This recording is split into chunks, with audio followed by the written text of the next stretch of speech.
Brigitte, spectatrice de la chaîne, m'a demandé s'il était possible de faire un tirage de cartes au sujet de ce monsieur. Qui est-ce? C'est l'actuel président du Burkina Faso. C'est un président très jeune, enfin par rapport à la moyenne, on va dire, dans le monde. C'est aussi un militaire qui a renversé le président précédent, qu'il avait d'ailleurs aidé à accéder au pouvoir, mais il a estimé qu'il ne faisait pas son travail correctement, et donc il l'a renversé. Et il est à la tête du Burkina Faso. Ce monsieur s'appelle Ibrahim Traoré. Il est né le 14 mars 1988 à Kéra, au Burkina Faso. On nous dit que c'est un militaire et un homme d'État, donc chef d'État burkinabé, depuis le 30 septembre 2022. Il a donc renversé le lieutenant-colonel Paul-Henri Sandaogo Damiba par un coup d'État. Il a pris la tête du mouvement patriotique pour la sauvegarde et la restauration le 30 septembre 2022. On nous dit que c'est le plus jeune chef d'État au monde à ce moment-là, avec 34 ans. Il porte au sein de l'armée le grade de capitaine. Alors c'est quelqu'un qui a suivi des études. Il a obtenu le baccalauréat série D en 2006. Il est ensuite entré à l'université, à la faculté des sciences et techniques, au département de chimie, biochimie, biologie, géologie. Il en ressortira avec une maîtrise en géologie obtenue avec mention en 2010. Il a été, durant ses études, militant pour l'Association nationale des étudiants du Burkina. On nous précise que c'est une organisation estudiantine d'inspiration marxiste, donc très à gauche. On nous dit également qu'il est par ailleurs proche d'associations musulmanes, ainsi que membre de l'Association des étudiants musulmans. Alors, on nous raconte ensuite son ascension dans le milieu militaire. On nous dit qu'il a participé à plusieurs opérations dans le cadre de la lutte contre le terrorisme. Et puis ensuite, on nous dit que donc il a participé activement au coup d'État qui lui a permis de prendre le pouvoir. Alors on nous dit que en septembre 2022, lorsqu'il a pris le pouvoir, il s'agissait du deuxième putsch que le pays a vécu cette année-là. En effet, le capitaine Traoré a fait partie des officiers qui ont participé à un coup d'État qui a renversé le président précédent et conduit le lieutenant-colonel Damiba au pouvoir le 24 janvier 2022. Donc un peu plus tard, la même année, il y a eu un second coup d'État au cours duquel M. Traoré a pris la présidence. On nous dit que c'est en raison de la situation sécuritaire dégradée et du non-respect des engagements pris lors du premier coup d'État que les officiers ont décidé de virer celui qu'ils avaient porté au pouvoir et puis de prendre leur place, en particulier M. Traoré.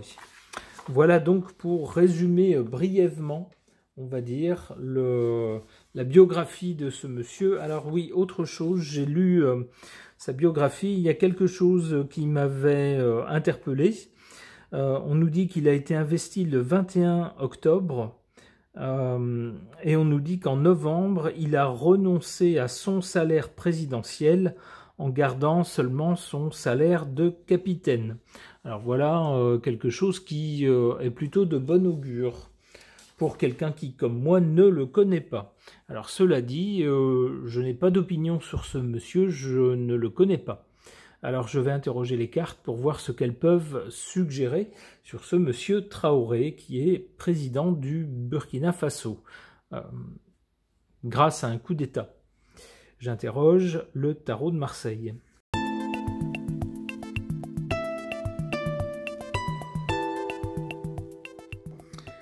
Alors, avant d'interpréter les cartes, comme je vous l'ai dit un peu plus tôt, je ne connais pas ce monsieur, enfin j'ai vu son nom parfois, mais je ne me suis pas intéressé ni à sa personnalité, ni à sa façon de gouverner, donc je n'ai pas d'opinion le concernant.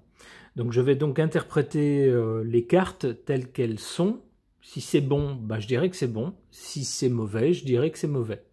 Mais ce n'est pas mon opinion à moi, c'est juste le scénario déroulé par les cartes. Alors, qu'est-ce qu'elles suggèrent justement ces cartes? En carte centrale, on a la force. Ça laisse penser que ce n'est pas un président faible, c'est pas un chef d'État faible, c'est pas quelqu'un qui va se laisser mener par le bout du nez. C'est pas quelqu'un qui va se laisser menacer ou impressionner.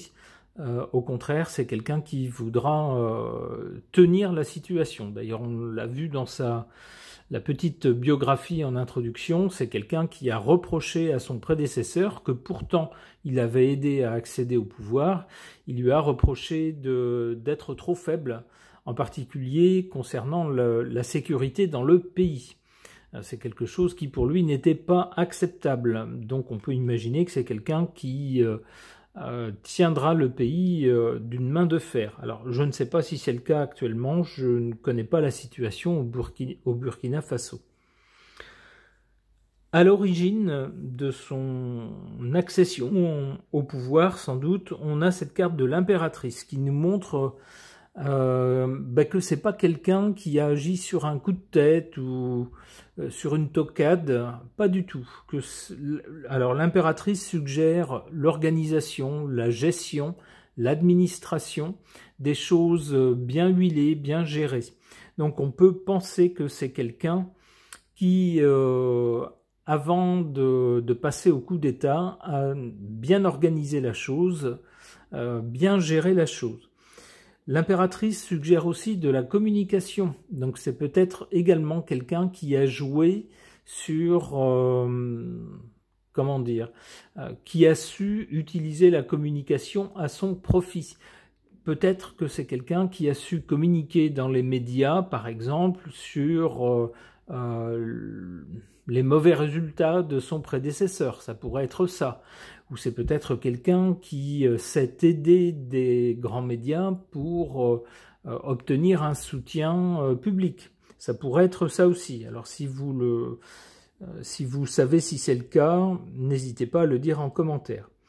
Donc pour le présent, on a cette carte de la force, donc quelqu'un qui n'hésitera pas à utiliser la force pour tenir la situation dans le pays. Et qu'est-ce qu'on a comme résultat? Eh bien, on a une carte excellente avec le soleil. On a quelqu'un qui fait autorité, qui fait régner l'autorité, mais également quelqu'un d'assez franc et quelqu'un qui devrait être respecté. C'est-à-dire que c'est pas quelqu'un qui devrait abuser du pouvoir pour faire régner la terreur, si vous voulez, mais quelqu'un qui devrait utiliser la force pour avoir une situation acceptable dans le pays et permettre à tout le monde d'y vivre. Avec le soleil, on a aussi a priori quelqu'un d'autoritaire. On voit le soleil, il est au-dessus des gens, mais quelqu'un d'assez honnête, d'assez franc, qui devrait jouer carte sur table, si vous voulez. S'il y a des choses qui ne vont pas, plutôt que de les cacher, de faire des choses en catimini, c'est plutôt quelqu'un qui devrait dire les choses assez franchement, voire même de façon assez abrupte, mais de façon claire.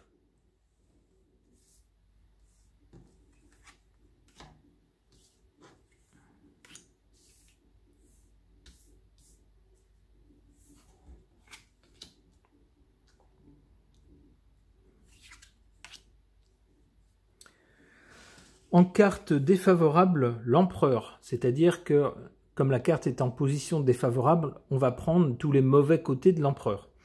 Donc qu'est-ce qui joue en défaveur de ce monsieur? Eh bien avec l'empereur, c'est le goût du pouvoir à l'excès. C'est-à-dire attention aux dérives autoritaires, Attention, au côté, c'est moi le chef, mais c'est presque moi le roi, si vous voulez. Alors c'est quelque chose que nous, en France, on reproche à notre actuel chef d'État. C'est peut-être quelque chose qui peut être reproché à ce monsieur. On voit que c'est un de ses défauts, c'est ce qu'on pourrait dire avec cette carte en cette position. Ce qui lui est favorable, en revanche, c'est cette carte de la papesse, qui nous montre quelqu'un de tout à fait intelligent. Donc, c'est pas le type qui joue les gros bras pour prendre le pouvoir par la force et puis après vivre une vie de bâton de chaise en se roulant dans la richesse. Non, non, on a quelqu'un qui est tout à fait intelligent, qui sait des choses, qui capte des choses, qui observe des choses, qui les analyse, et qui garde ses conclusions pour lui. On nous dit que ce côté-là, chez lui, c'est quelque chose de bénéfique. C'est quelque chose qui joue en sa faveur. C'est-à-dire que faut pas le prendre pour un imbécile, c'est pas un imbécile. C'est quelqu'un d'intelligent, qui sait analyser les situations, qui sait noter certaines choses, et puis les garder en tête pour plus tard. Les analyser, et puis en tirer... un plan d'action. C'est aussi ce que suggère cette carte, c'est que c'est pas quelqu'un qui improvise, mais c'est quelqu'un qui a des plans en tête, des scénarios en tête, une séquence d'opérations en tête.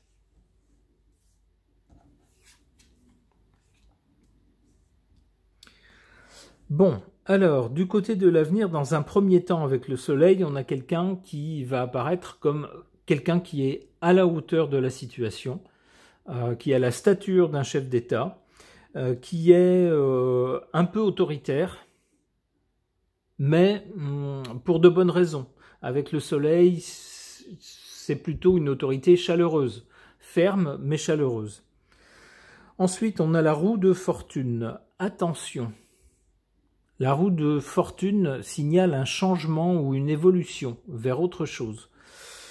En particulier, on voit une tête couronnée en haut de la roue. Est-ce que ce monsieur ne risquerait pas d'être éjecté à son tour du pouvoir? Alors, je ne sais pas, on va voir avec la carte qui suit. Peut-être pas, hein, c'est peut-être une évolution vers autre chose. Eh bien, pas forcément. On voit une évolution avec le monde. Le monde, c'est un achèvement, quelque chose qui est mené à son terme, quelque chose qui est complété, quelque chose qui est réussi, quelque chose qui va jusqu'au bout.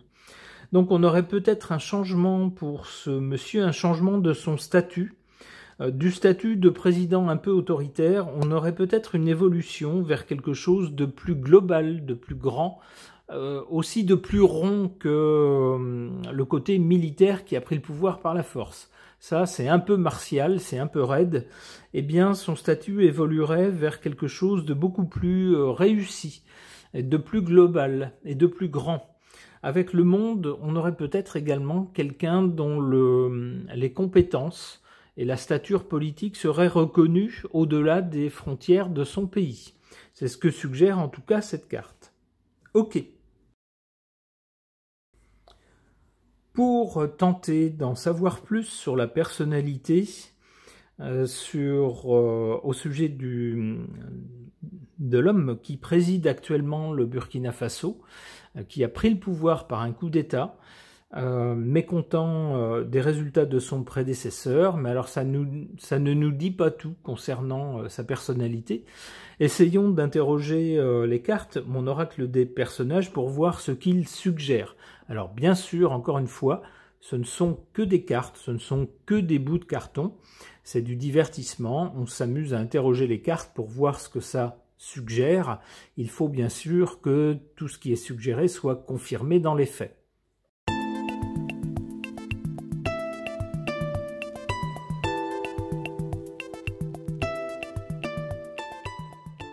Alors que suggèrent ces cartes au sujet de ce militaire qui est désormais chef d'État au Burkina Faso? On a d'abord cette carte de la star.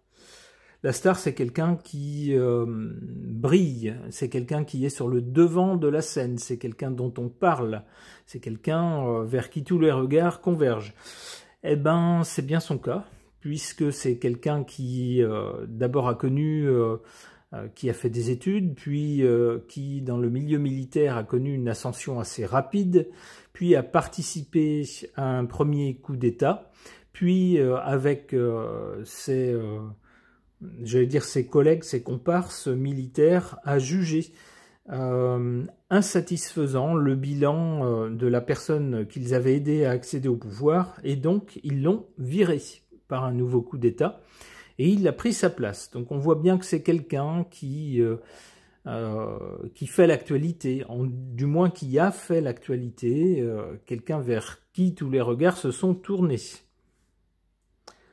On a en carte centrale la carte du zen, c'est-à-dire que ça ne serait pas quelqu'un d'anxieux, d'agité du bocal, mais au contraire, quelqu'un qui parviendrait, alors malgré son accession d'une façon assez violente au pouvoir, et malgré son statut de militaire également, c'est quelqu'un qui parviendrait à rester calme, à rester zen, quelqu'un qui ne serait pas instable, mais au contraire aurait, on pourrait dire, une certaine sagesse, malgré son jeune âge. Et puis, qu'est-ce qu'on a comme carte vers l'évolution? On a la carte de l'intellectuel. On le sait déjà, c'est quelqu'un qui a fait des études brillantes, baccalauréat, études supérieures, maîtrise. Bon, voilà, hein, on a quand même une stature intellectuelle pour ce monsieur. A priori, c'est plutôt quelque chose qui va se confirmer à l'avenir, du côté de l'avenir.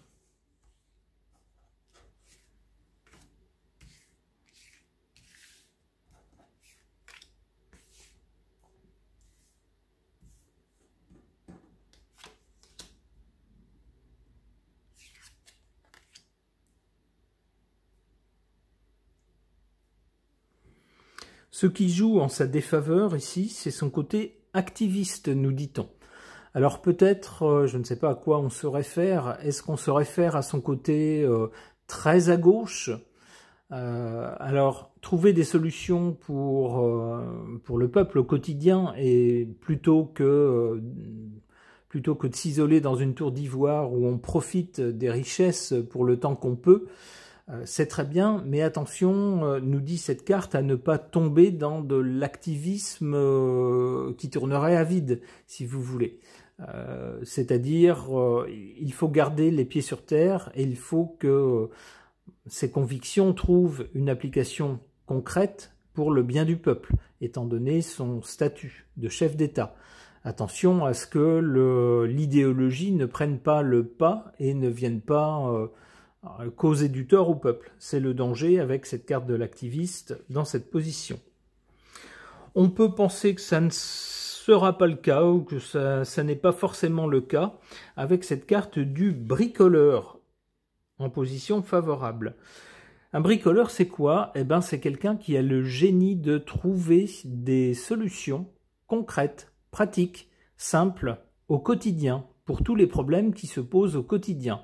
Et souvent, dans la plupart des pays du monde, c'est ce qu'on demande à un chef d'État.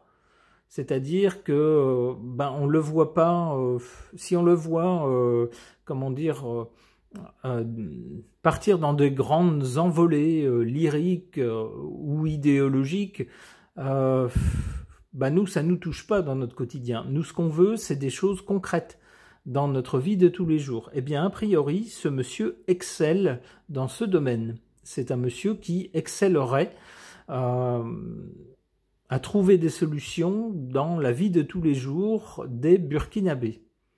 Ça tombe bien, je pense que c'est ce que les gens lui demandent. Alors, non seulement là-bas, mais dans tous les pays du monde. Et d'ailleurs, nous, ici, on envierait un président qui, justement, prenne la dimension des problèmes quotidiens des gens et puis s'attache à les résoudre. C'est a priori le cas de ce monsieur, de ce président.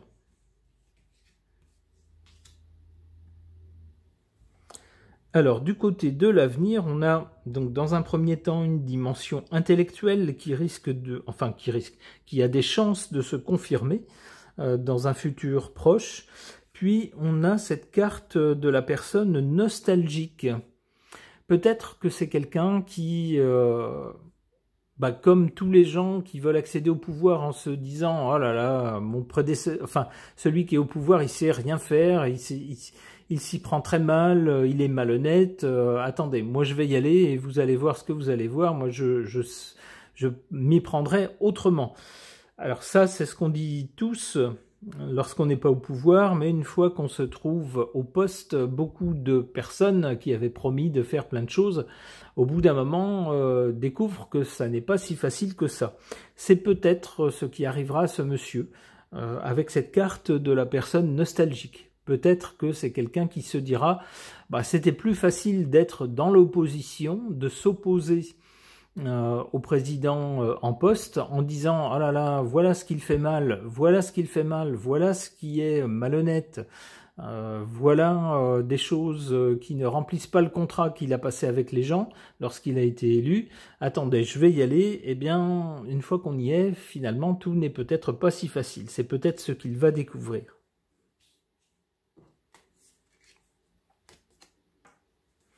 Alors, lorsqu'on est au pouvoir et non plus dans l'opposition, c'est aussi le moment où on se fait critiquer par la nouvelle opposition et par le peuple parfois, alors qu'on essaye a priori justement de gouverner pour le peuple, pour les intérêts du peuple. On peut donc ressentir une certaine amertume lorsqu'on fait ce qu'on peut et qu'on est malgré tout critiqué. Alors qu'est-ce qu'on a ensuite? On a cette carte du chercheur. Alors c'est quelqu'un qui ne s'en tient pas des généralités et à ce qui marche ailleurs ou ce qui a marché jusque-là, mais c'est plutôt quelqu'un qui veut aller de l'avant et éventuellement tenter des choses nouvelles, essayer des choses qui n'ont pas été faites avant, ou qui veut essayer d'innover, essayer de découvrir des choses qui peut-être vont surprendre. Alors ça peut être s'engager dans une voie parfois un peu risquée, que d'autres n'ont pas encore essayé, donc on peut se dire mais pourquoi se lancer dans quelque chose d'aussi hasardeux? Eh bien ça peut porter ses fruits. En tout cas c'est quelqu'un qui va essayer de ne pas s'en tenir juste à ce qu'on sait faire, juste à ce qui est traditionnel, mais essayer de chercher un peu plus dans de nouvelles voies. Dernière carte. Techno, c'est peut-être quelqu'un, alors puisque c'est quelqu'un de jeune, c'est sans doute quelqu'un qui est plus familier avec les dernières avancées technologiques, et a priori, nous dit cette carte, c'est plutôt quelqu'un qui va essayer de moderniser son pays, ou de faire avancer son pays dans cette voie-là, en essayant de faire que ce soit un pays qui soit assez en pointe au niveau technologique, pour ne pas rester en retard sur d'autres pays.